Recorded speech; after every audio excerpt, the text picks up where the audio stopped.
At noon on an October day in AD 52, an enormous man-made lake shimmered beneath the eyes of Rome. 19,000 condemned men stood among the ships and scaffolds, waiting for a promise they believed had been earned. Mercy. They had done everything expected of them, followed every ritual, even saluted with the old formula that once meant honor. For a breathless moment, the water lay calm, as if the city itself were holding its breath. Then the horns sounded again, notes not of release, but of command. The show would continue. Hope, it turned out, was part of the entertainment. To reach this moment, Rome had taken a long road. It did not begin with arenas and emperors. It began at a quiet funeral centuries earlier, when a grieving son turned remembrance into performance. A handful of enslaved men were ordered to honor the dead with a display of courage. It was presented as a duty, as something solemn. The mourners told themselves it was different, that it was not cruelty but ceremony. Yet something shifted that day. People departed with an energy that did not feel like grief. They spoke about skill, resolve, spectacle. What had been private sorrow became public fascination. Soon families of status added performances to their funerals. One pair of fighters became two, then three. Words softened the edges: duty, honor, tradition, until the city could admire what it once would have condemned. In the space of a few decades, the custom drifted from home courtyards to public venues. Votes were won with generosity, and generosity was measured in shows.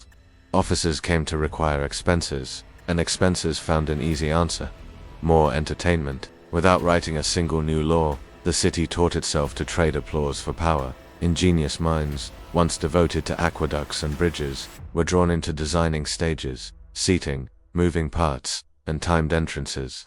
Administrators wrote procedures. Artisans perfected scenery. Engineers calculated flow rates, crowd movement, and what began as improvisation matured into infrastructure. And with infrastructure came scale. A city that could move hills and redirect rivers could certainly shape an afternoon. The logic felt inescapable. If a small display wins favor, a larger one wins more. If the people enjoy variety, bring new themes, new settings, new history brought to life. The language of mythology and memory became a toolkit. A sacred story could be retold with costumes and music. An ancient battle could be recreated with boats and banners. Accuracy was debated. Choreography was rehearsed. The line between performance and punishment blurred, until it became a single line drawn in sand and water. Along the way, something subtler eroded. The ability to be surprised by cruelty, not because the acts grew more explicit, though they did, but because the audience learned to anticipate them the way one anticipates the final act of a familiar play. When a city comes to expect a certain kind of ending, it will accept almost any means of reaching it. And on that October day, when the horns called for one more round, the crowd did not stand and leave. They watched, because the story had not yet given them its finale. They did not notice how language had trained them. Words like honor and duty and tradition and charity. They softened hard edges until they sounded almost noble. By the 2nd century before Christ, public office and public spectacle moved in lockstep. Candidates whispered budgets in the corridors of power and announced gifts in the forum. Each promise was measured in seats filled and afternoons consumed. A clever official named Curio dreamed up a marvel.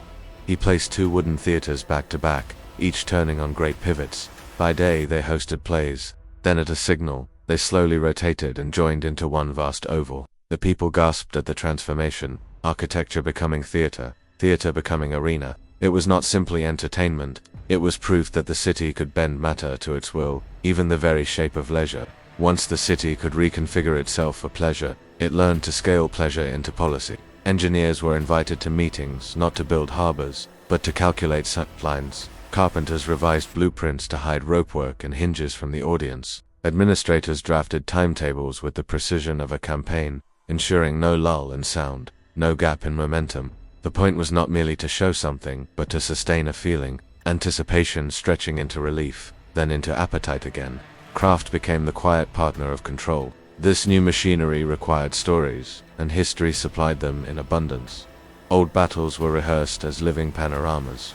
Costumes were cut to match ancient illustrations. Banners were painted to replicate lost standards. People who had never seen the sea watched ships appear inside the city, floating on an artificial lake summoned by aqueduct and valve. The illusion was not deception, it was demonstration. Look, the city seemed to say, we can recreate the past to command the present.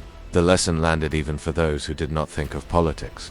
It settled in the body, a breath held as horns rose, a roar released as curtains fell. But there were costs, and they were not only measured in coins or timber. Administrators discovered surprising challenges.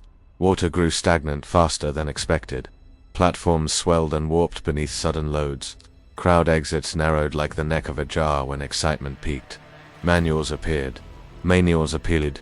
Maintenance cycles were codified. A task force learned how to refresh a lake between morning and afternoon spectacles. If the people applauded a seamless afternoon, it was because a quiet army made it so, tightening ropes, testing winches, mending seams while the city slept. The backstage acquired its own kind of heroism, uncelebrated, essential, invisible. Philosophers noticed strains in the civic soul. They wrote letters about how a day at the arena made them sharper in speech, yet duller in sympathy, more disciplined in posture, yet looser in conscience. They confessed a strange fatigue after hours of noise, like a moral muscle held clenched too long. Still, they returned. Everyone returned. The city had perfected a cycle, a spectacle that promised release. Release that asked for repetition, repetition that demanded expansion. Each success became a baseline.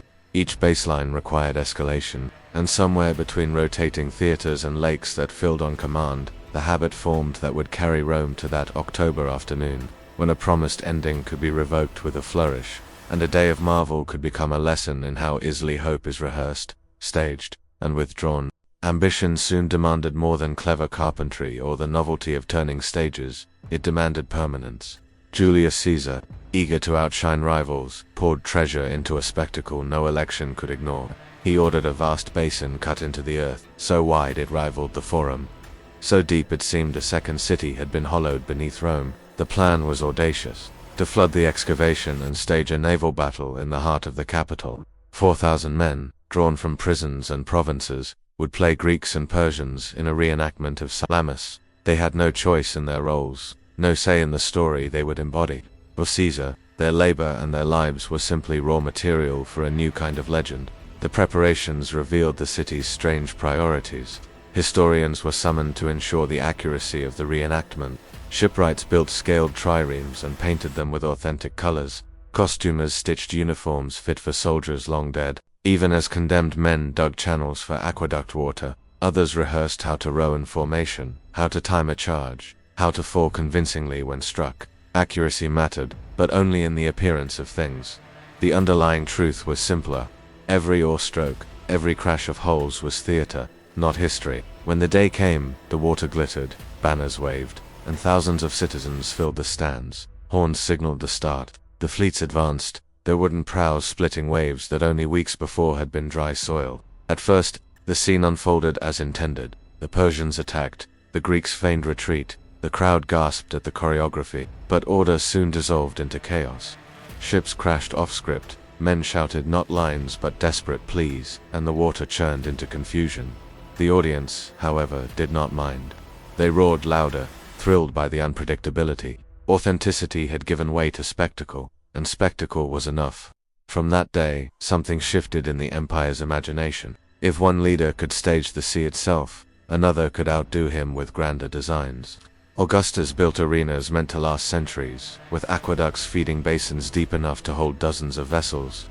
Engineers measured water levels with the same precision once reserved for temples. Drainage systems were devised to empty the basin between morning and evening shows, ensuring the city could consume its performances in endless cycles. Records describe how workers tested water quality, how they calculated depths that balanced the drama of risk with the practical need of retrieval. Rome's genius for order had found a new domain, the orchestration of death as civic rhythm. Yet beneath the surface ran disquiet. Some senators grumbled that the Republic had exchanged law for amusement, that politics itself now revolved around seating charts and ticket distributions. Philosophers wrote of leaving the arena with minds clouded, appetites sharpened, empathy dulled. But their words circulated like whispers at a feast, quickly acknowledged, quickly ignored. The people wanted more, and those in power had learned a truth they would never relinquish. Nothing bound citizens together so tightly as shared spectacle.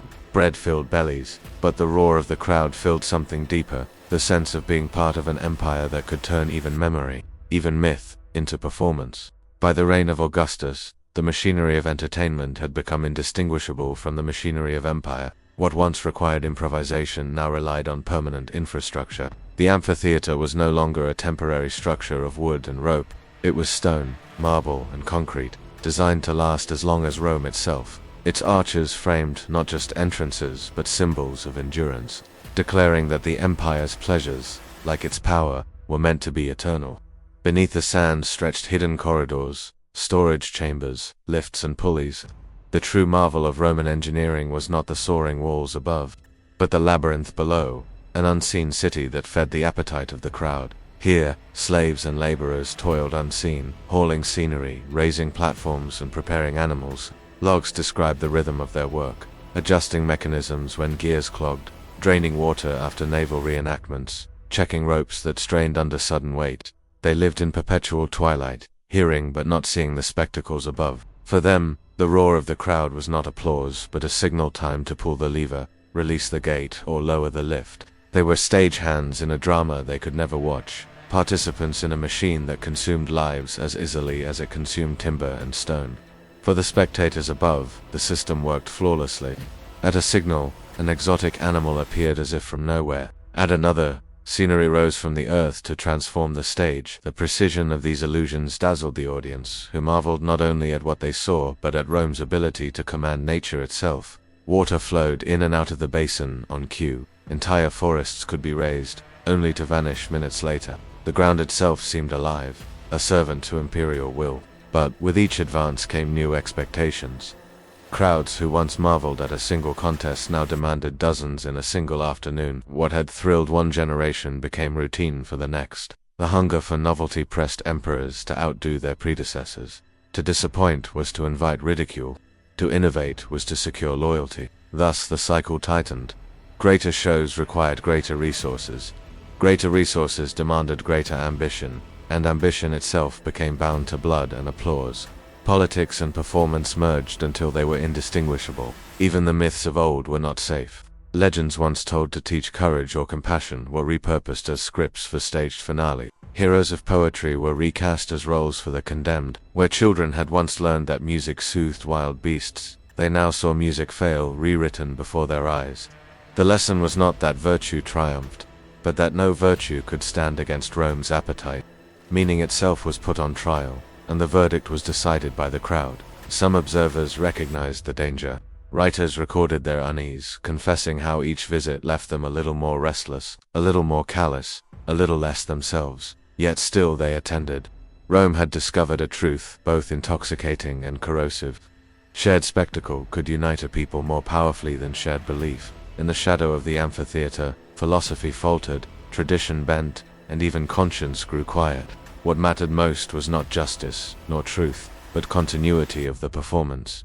And as long as the crowd roared, the machine would keep turning. By the time of Claudius and Nero, the appetite for wonder had reached its peak. No longer content with ordinary contents, emperors demanded shows that blurred the line between history, legend, and nightmare.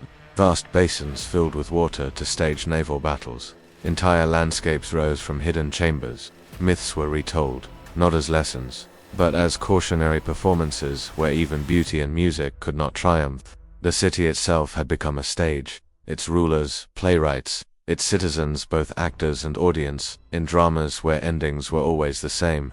The cruelty was not always in the act itself, but in the betrayal of expectation. Promises of mercy dangled before thousands, only to be revoked at the sound of a horn. The people cheered, not because they approved of the deception, but because they were caught in the momentum of spectacle, unable to step outside it. Rome had transformed obedience, hope, and even despair into tools for entertainment. In the process, it revealed a truth both unsettling and enduring. Once a society teaches itself to take pleasure in suffering, it will always find new ways to stage it. Philosophers like Seneca wrote about the corruption that seeped into their own hearts. They confessed how an afternoon at the games left them sharper in wit, but emptier in compassion, more ambitious, yet strangely hollow. They saw children in the stands, learning to equate applause with cruelty, excitement with annihilation. They warned that values inverted so thoroughly would erode the foundations of the empire itself. Yet even they kept attending.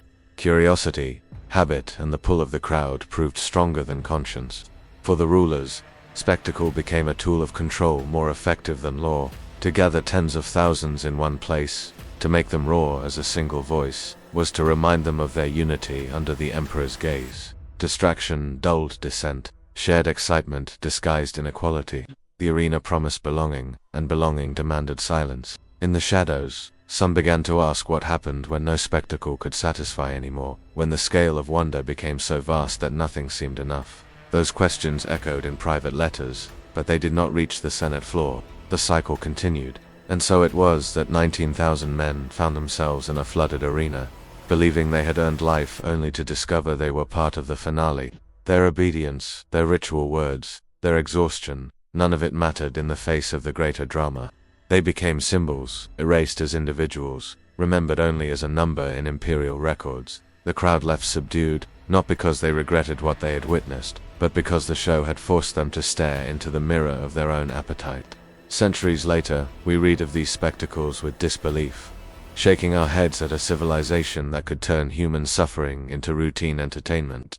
Yet the warning endures. The arena may have changed its shape, the stage may now be digital, but the temptation remains the same.